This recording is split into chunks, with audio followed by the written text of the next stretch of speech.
All right, it's Saturday night. We're back. That means it's time to run it back. We're the Peach Basket. We're a site of passionate fans dedicated to all things basketball.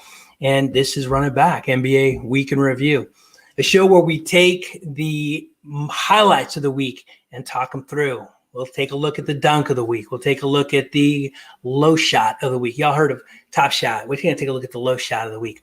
But most importantly today, we're going to take a look at the trades.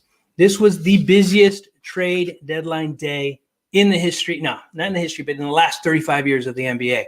16 trades, 23 teams, 46 active players switch sides. That's amazing. So we got a lot to talk about. We can't hit them all, so we're going to just kind of key in on the contending teams and what they did. But before we do all of that, as is our habit, we're going to go all across the country and we're going to talk to some of our lead writers that cover the Lakers, the Spurs, and the Heat tonight, which is always fun. So we're going to start in our crack graphics team, which if you have watched this show before, you know is me. And I'm already off. Boom. We're going to go by dropping the pin to LA, and we're going to welcome Ajay. Ajay's been with us for, man, I don't know. What's up, Ajay? He's been writing for us or with us now for a month or two. Passionate Lakers fan, writing some really great content about the Lakers. So we want to keep this short because we really want to spend time talking about the trades. But the Lakers are a marquee franchise. They are the defending champs. How was their week? Just to keep it short and simple, it didn't start off well. Obviously, LeBron James went down with an ankle sprain on top of the AD injury. Lakers continue on the week to go 0-4. And finally, they got a win, even though it's against the lowly Cavs. Sometimes you just need one of those slump breaker games to break out of it. And they finally got the W against the Cavs.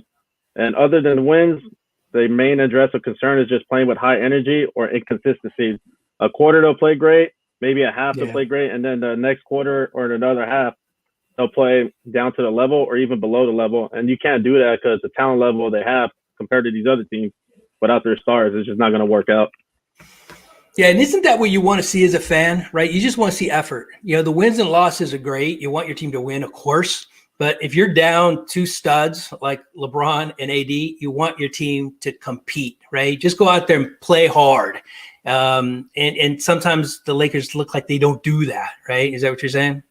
Yeah, especially the game against the Pelicans. Like the first quarter, they looked great. It looked like it was going to be competitive. And then the second quarter, you can tell like, okay, like they're down 13, but it's teetering on between blowout or competitive. Let's see which way it goes. And then second half comes, they just get blown off the map.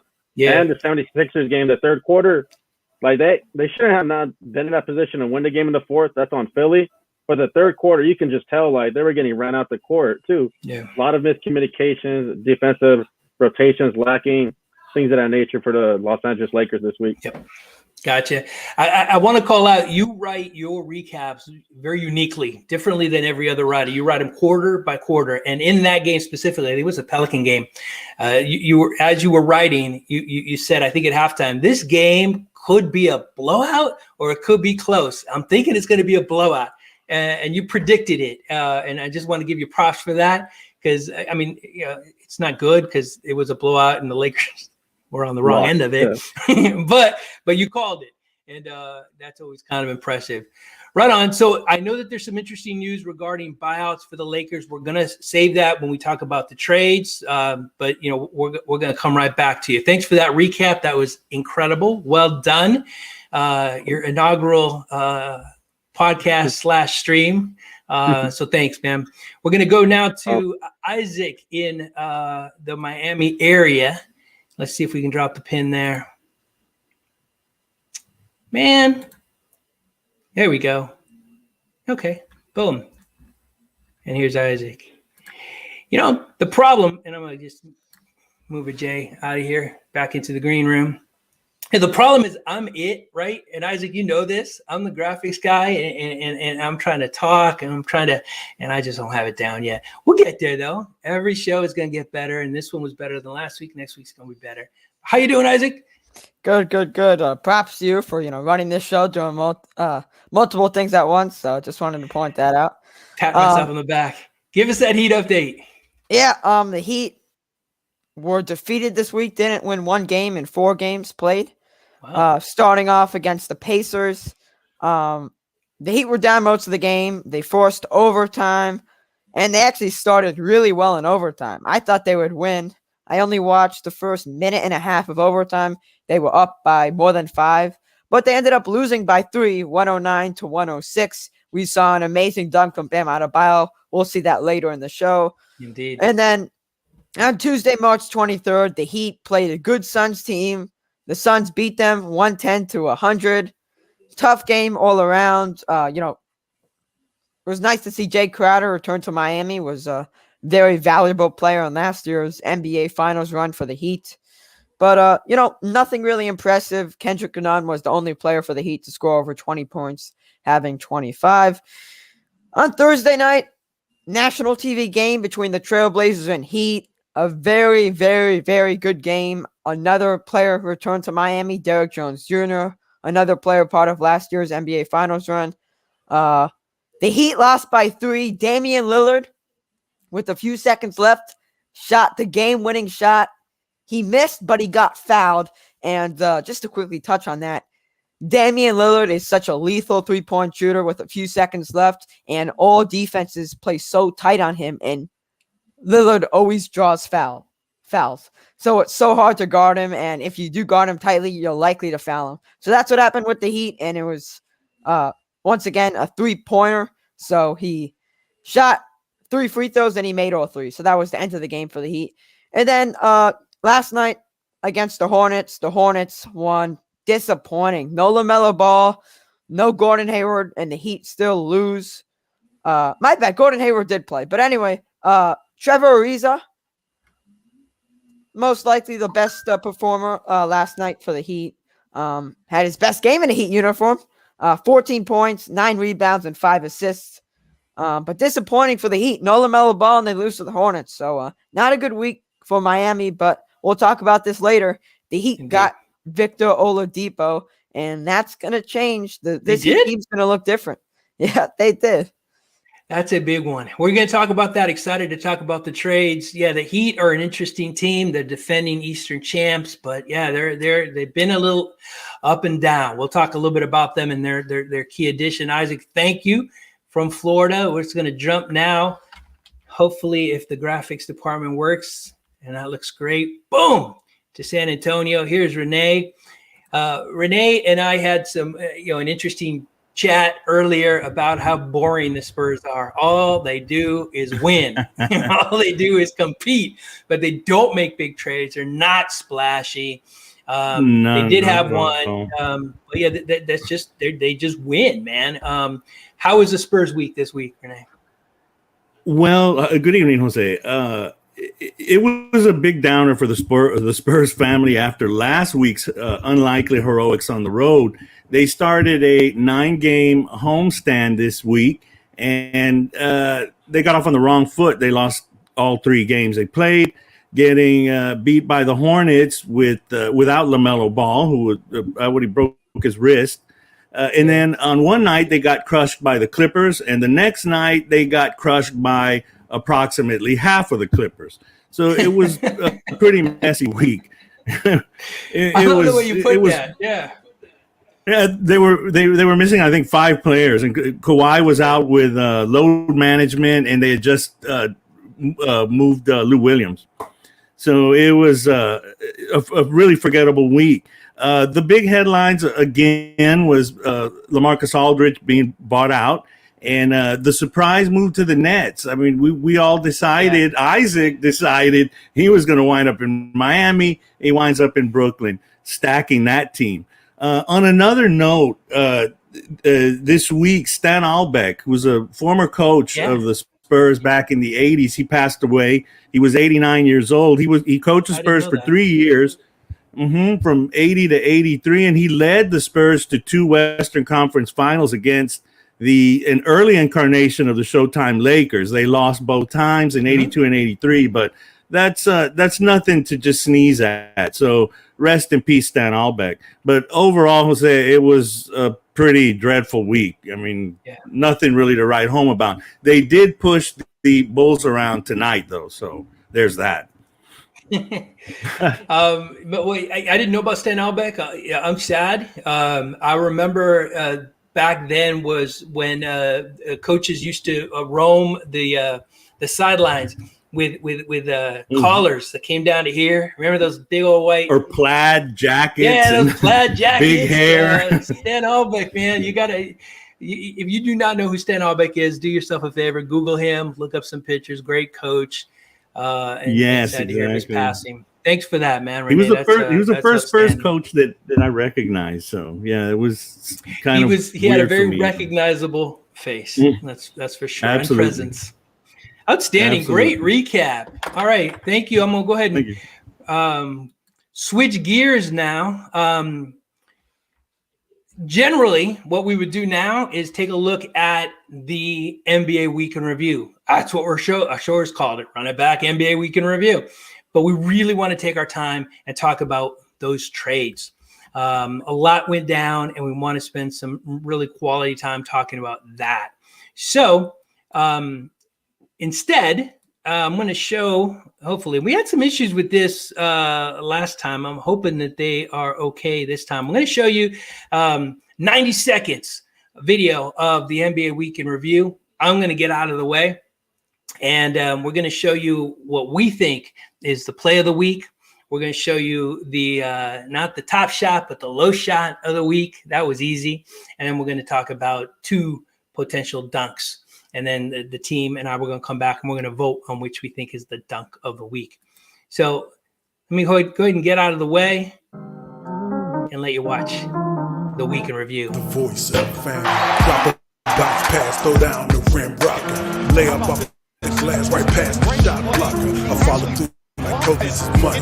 You can cash it. For news on LA hoops, come over to Beach Basket. Up-to-date sports, post-game reports, debates and play-by-play coming straight off the court. The voice of the fan making noise, causing havoc. Zone the man up. You can ask Peach Basket. The Peach Basket. Back to Bam. Oh, what a dunk! With the news begin. But message delivered. We're reviewing this. Look at the extension by Bam. The takeoff from the dotted line. Sabonis looked like he was still moving. Play took off at the dotted line. Oh my goodness. The voice of the fan. Drop a bounce pass, throw down the rim rocker. Lay up off the glass right past the shot blocker. I follow through like Kobe's money. You can cash it. For news on LA hoops, come over to Beach Basket. Up-to-date sports.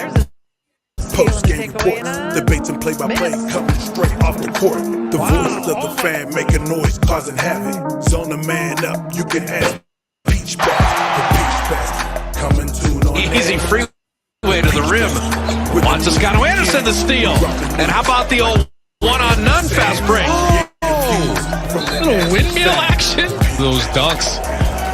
Juan Toscano Anderson right now says, I'm not from the Bay Area. I'm from Oakland. That's he always. All right. That seemed to work okay. I'm hoping that y'all were able to see that. Let's bring in the team and take a look at or actually get their thoughts on the dunk. So you guys, hopefully you were able to see that. It worked okay on my end. I hope it worked okay on yours. Right on. So easily, to me, the play of the week, that block by Lou Dort was game-saving, amazing. There were other shots, but that to me was just, unbelievable moment. Then we had, we're going the opposite of top shot. We're going low shot, and that's easy. I mean, I feel for the kid. I think he's a rookie. He stole the ball, missed the layup, and then he figured, I'm going to throw this down, and he clanked that. That was rough, man. I don't think it gets any worse than that, but, we all done it. At least I've done it. But we had 2 dunks, right? And so we're going to need to vote here before we go on and talk about our trades, right? So what I'm going to need y'all to do, I'm going to need you to hold up one finger if you're voting for Bam Adebayo. And listen, man, Isaac, I know that you're a fan, but you got to put that bias aside now. We're just going off dunk, right? Bam's dunk or Toscano's dunk for Golden State. You saw them both. All right, here we go. Who's your dunk of the week? 1, 2, 3. Yeah, it's unanimous.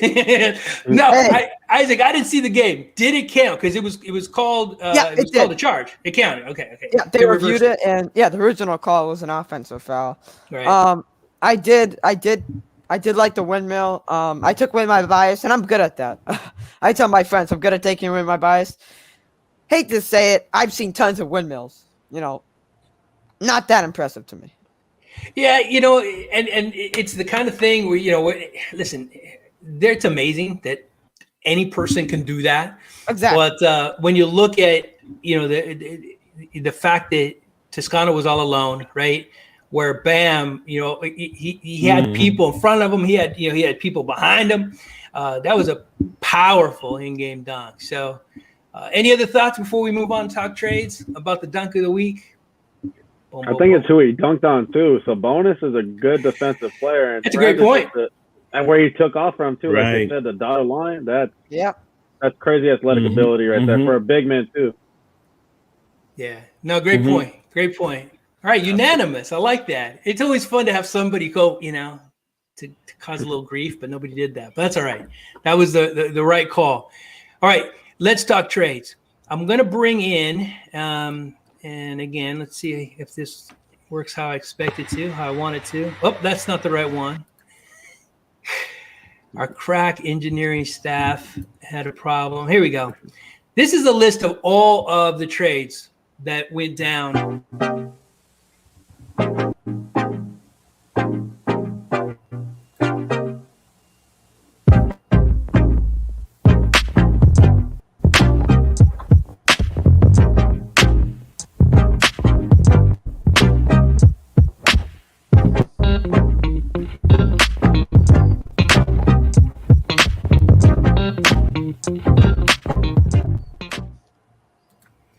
I know that went by really quick, and the music it was wonky. It didn't sound right, but you got a feel for it. There was a lot of movement. Once again, 16 trades, 23 teams, 46 active players, the most ever in each category over the last 35 years. That's crazy. I kind of thought something like that would happen with this weird shortened season. Players, know that, this, not players rather, but franchises know they've got a good opportunity, and a lot of teams are really, really close or a player short. So everybody tried to grab that one player that they thought was it. So this is what we're going to do. We're going to take 10 minutes or so to talk about the trades. Now, there was, again, 16 trades, 23 teams, 46 players. We're going to talk about all of them. So I want to focus on the teams that have championship aspirations. So my focus is on the Heat, the Clippers, the Nuggets, the Celtics. All of them made big trades. And I'm going to ask you this, and then we're going to, just kind of talk it through. Which team made the trade that made them better than everybody else, right? So who improved the most? The Heat, the Clippers, the Nuggets, or the Celtics? All right. Renee, let's start with you. Who do you think won trade season this week? I would say the Miami Heat, just on paper, just bringing in Victor Oladipo, I think it's a great move for them. Now, I know we were talking pre-show. I brought up some really good points about the consideration about bringing Oladipo in as being a rental. I'll let him take that because that was really great information. But I would say the Heat, maybe the Nuggets. I do like Aaron Gordon going over there. That's shoring up a pretty good front line along with Jokic. And we had another point there that I think somebody else should take about the Nuggets. The Clippers bringing in Rajon Rondo, I think is important as well. Though, I'm a big Lou Williams fan, so I don't see how he can't stay on a team for more than a couple of seasons. But okay, I need a winner, man. Give me a winner. Heat, Miami Heat. Heat. All right. Well, that's a perfect segue to our Heat guy. Isaac, who you got winning the trade deadline? Yeah, so I like to be specific, and I'm going to tell you the winner of the trade deadline. While you were asking the question, you did touch on which team improved the most. And those are two different questions. So for me, the winner of the trade deadline is the Miami Heat. Now, a question that you touched on, which is not the main question you're asking, is which team improved the most. I actually think the Nuggets improved the most, yet I had the Heat as the winner because the Heat were eyeing Victor Oladipo for months now, and they got him. He's good friends with Bam Adebayo, which should help. And Oladipo, if you look at his stats, is averaging 20.8 points per game. And Jimmy Butler is averaging 21.3 points per game. So Oladipo, I think Butler's easily the best player on the Heat. But Oladipo's up there with Bam Adebayo. And now you got, you can't compare the Dwayne Wade, Chris Bosh, and LeBron big three. But this is a big three. And with the Nuggets, they also have now a big three. Jokic, Murray, and Aaron Gordon. So for the Nuggets, I do have them as, improving the most because they got Aaron Gordon and JaVale McGee. The Heat didn't just get Oladipo. They got Bjelica, who was on the Sacramento Kings. But Bjelica is a solid bench piece. I just think the additions of Aaron Gordon plus JaVale McGee, got them better than the Heat because the Heat, we can't just talk about additions. We also have to talk about departures.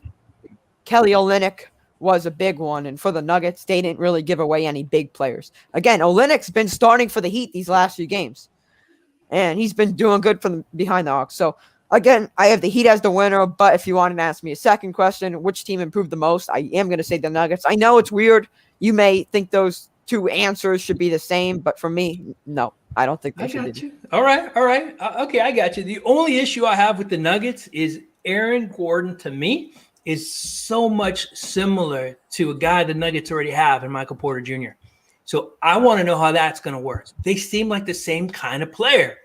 So it's going to be really interesting, I think, that dynamic. There's nothing wrong with having the same player 2 times over. The Morris twins played together. And they're identical. I mean, they're twins, So we'll see. To me, you get Aaron Gordon if you can get Aaron Gordon, but when you got a player like Michael Porter Jr., I question that trade. I'm curious to see how the pieces are going to fit together. But right on to Jay, who won trade deadline? My winner for the trade deadline for a different reason, but I'm gonna pick the same team as these two guys, the Miami Heat. I think the Miami Heat won, and I wrote an article about this, and I'll touch on it a little bit later after I give the first explanation. So Miami Heat got Victor Oladipo at a very cheap price to create a big three, as Isaac said. Victor, Jimmy, and Bam, that's competitive enough to get you through the Eastern Conference playoffs, maybe Eastern Conference Finals. Now how this kicks into the offseason, Pat Riley was so smart by getting Victor Oladipo at a cheap price. He was able to maintain salary cap for the article, which I wrote about. I think Kawhi Leonard's going to end up leaving the Clippers to go to Miami. And Victor Oladipo's a rental. If you look at his contract, this is his last year. So they're not obligated to pay Victor after this year. So Miami will have cap space to go get a Kawhi Leonard. And if you're Pat Riley, he's one of the best negotiators when you get in a meeting room with him. And what is he going to pitch to Kawhi Leonard? Compared to the Clippers organization, we are about accountability, stability, and championship-driven. The Clippers, they have no recent history of stability. Like, even when they lost to the Nuggets, there was a report out there. Steve Ballmer was so mad. He was thinking about almost rebuilding everything from the bottom again. And he practically did that firing Doc Rivers and just going with Ty Lue. If that situation happened in Miami, which it did when they lost to San Antonio, they didn't fire Eric Spoelstra. They kept him and they challenged LeBron to stay here. Unfortunately, he left them, but that's the stability the Miami Heat culture brings. Yeah. So I think Miami's the big winner in this trade deadline for right now, and possibly in this summer coming up when Kawhi Leonard's a free agent. All right. Leave it to the Laker fan to upset all of Clipper Nation, right? It's a great article. It's well written and well thought through, and it makes sense. I think Kawhi would be a great fit in Miami. I think the domino that's got to fall to get him there is, and you alluded to this, the Clippers have got a tank, right? The Clippers can't really make a run. If they win, I think it changes things. But if they tank, what Pat Riley has done is what all of the great presidents and GMs do. He's playing chess. Everybody else is playing checkers, right? He's thinking 2-3 steps ahead. A lot's got to happen, but he's ready if it does. And that's what people or players, our GMs, presidents like Pat Riley do. Go ahead, man. And what can't be forgotten is before Kawhi Leonard called Paul George to come to LA, Kawhi Leonard did try to recruit Jimmy Butler to be his partner before he called before he got Paul George. So that is going to be another big reason if the Clippers tank, which in my definition was they lose in the second or first round. They don't even make it to the conference finals. Yeah. He's going to remember I tried to play with Jimmy Butler in the beginning. They got the cap space, and not only is Jimmy there, they got Bam. So the Clippers have never ever made it to the Western Conference Finals, ever. Go ahead, Isaac. Yeah, I just want to touch before I wrap up this segment, just because I thought it was important. I do want to give a shout out to the Chicago Bulls. They got Nikola Vucevic, who I think is the best player that got traded, better than Oladipo. I think most would agree with that. And Daniel Tice, I know he is not starter caliber, but from the bench, possibly. I don't know if the Bulls are going to have him start, at least not for the first few games. But Tice, which I think he's going to be on the bench for a few games. Wow, I think the Daniel Tice signing sticks out because you have Vucevic and Markkanen, so I think Tice fits on the bench now. And Tice, who was on a top Celtics team, who was a starting center for the Celtics, now on the Bulls. I think that's amazing, and I think Vucevic and Tice could be good. Plus, they got Troy Brown, who's a depth piece, but those signings add up. So shout out to the Chicago Bulls, who have Zach LaVine now. Also, he's on fire. So they could be good too. Tice shocked me. That was one that really, really surprised me. But it's because Time Lord, right? Their current center who had a great game starting yesterday, he's ready. And so they had to move Tice. Moving Tice and moving, like Renee had mentioned, Lou Williams, those were key pieces of those teams. And those were heartbreaking, right, for the fan base. But it's a business, man, and that's the way it works. Let me answer real quick, and then I'm going to ask you all a quick question. My thoughts, I think the best trades were definitely pulled by the Heat. They got the best player by giving up the least amount, and the Celtics. The Celtics got Fournier by giving up hardly anything, a player who wouldn't play, and Jeff Teague and 2 second-round picks. Those are winning trades. But I think the Clippers addressed their biggest need. The Clippers are a championship team, but they're not scaring anybody, man. They need somebody who's got a little dog in them.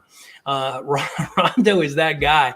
Rondo has always been the kind of player you hate when he's not on your team and you love when he's on your team. I try to be agnostic in terms of who I'm a fan of. I don't really claim to be a fan of anybody, but Rondo to me is the kind of player I don't like on a team I like or I don't like. I just don't like that guy. But you cannot diminish the results this dude gets. He's phenomenal, and I think he's going to be a key piece for the Clippers, which will be really, really interesting to see how all that works out. But of course, like Renee called out, Lou Williams is a tough loss. But they got a really good key player in his place. So let me ask you this.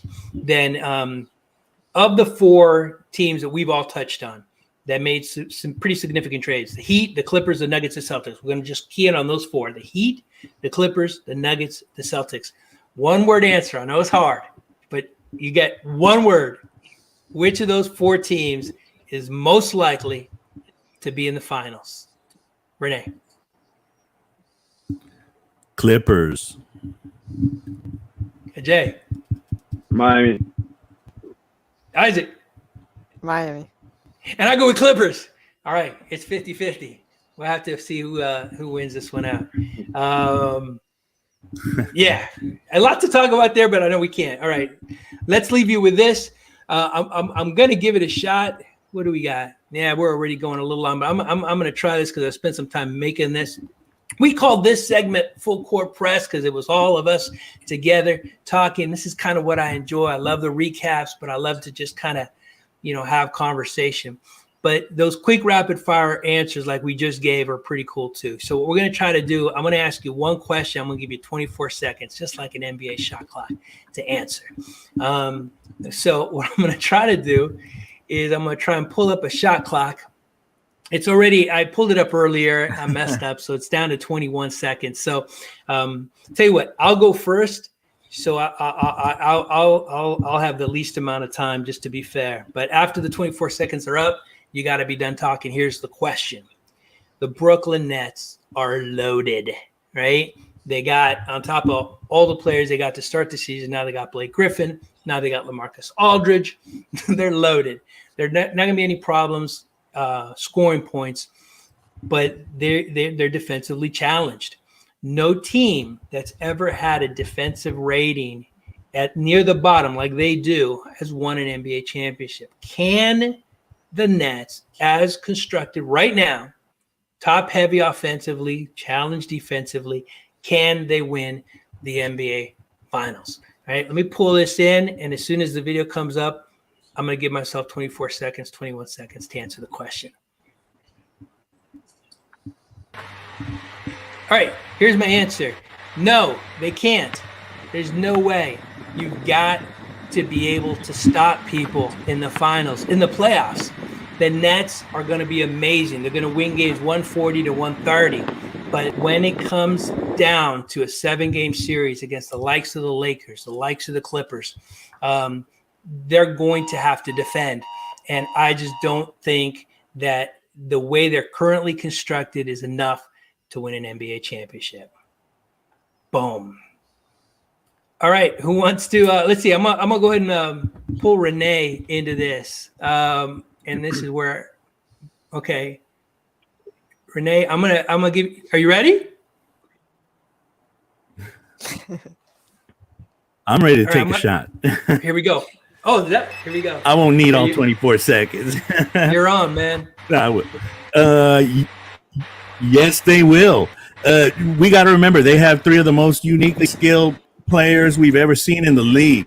Playoffs are all about ramping up defensive intensity. That's all about effort. And those 3 players, they'll do it. They'll get it done when the time comes. Also, don't forget that they have DeAndre Jordan, who is a top-notch rim protector if he's engaged. Also, there's no teams that I think can match up. All right, you disagree. Didn't get it, huh? That's heartbreaking. All right, Ajay, man, you're up. Are you ready? 24 seconds. Boom. Yeah, I think the Nets currently constructed can win a championship because, as Renee pointed out, we've never seen a trio this offensively gifted, man. Like, anytime you got KD, Kyrie, and Harden, any game they can go off for 40. Defensively, they might be challenged, but with the signing of LaMarcus Aldridge and having DJ there and Blake Griffin, what the defense should be helped at is their rebounding. As long as you can rebound the ball well, you can defend in spots. So I think the Nets are going to be a contender to win a title this year. Oh, man, I'm in the minority. I don't like it. Isaac, you ready? Yeah. Here we go. Yeah, so, the first point is LaMarcus Aldridge. The signing is obviously helping them become a better defensive player. But forgetting about Aldridge, and let's say he gets injured, or let's say he wasn't even on the Nets. Points allowed in points, the points that the Nets get. The Nets could give up 130 points, but they're going to get more than 130 points. Like the other 2 people said, talented top 3 players on the Nets. So easily they'll make it far, probably the finals. Wow. I mean, you nailed that. That was 00, Isaac. Right at the end, and you finished your point. Okay, so dang, you guys all think that they could win a championship. I guess we'll see, man. My only thing is if that kind of team could have done it, the Houston Rockets would have won. But I get your point. Harden didn't have, the kind of players around him in Houston that he does in Brooklyn. Go ahead, Ajay. Those Houston Rockets team were also a very undersized team compared to this Brooklyn Nets team as well. Yeah, and that's undeniable. All right, man. Well, we'll see. Everything has been written down. It's been saved. So if the Nets lose in the Eastern Conference Final, I will gladly remind each of you If they make it to the finals, you guys can do the same. Well, then, you know, right? maybe I'll change because the Heat are going to win. But Yeah, all right. I think Philly. Right. I think Philly's got the best shot at beating the Nets. If Joel Embiid is healthy, even though they got the bigs, none of those bigs can contain Joel Embiid. It's going to come down to Joel Embiid.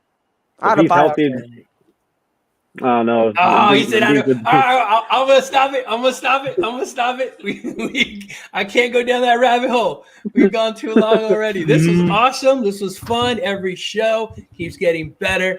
We're the Peach Basket, and forgive me, I never called out.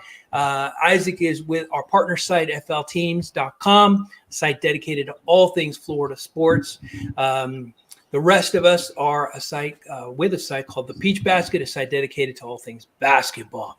This has been Run It Back NBA Week in Review. We'll be back next Saturday to do it again. Appreciate the time. Thanks for the listen. We'll talk again next week. Mm-hmm.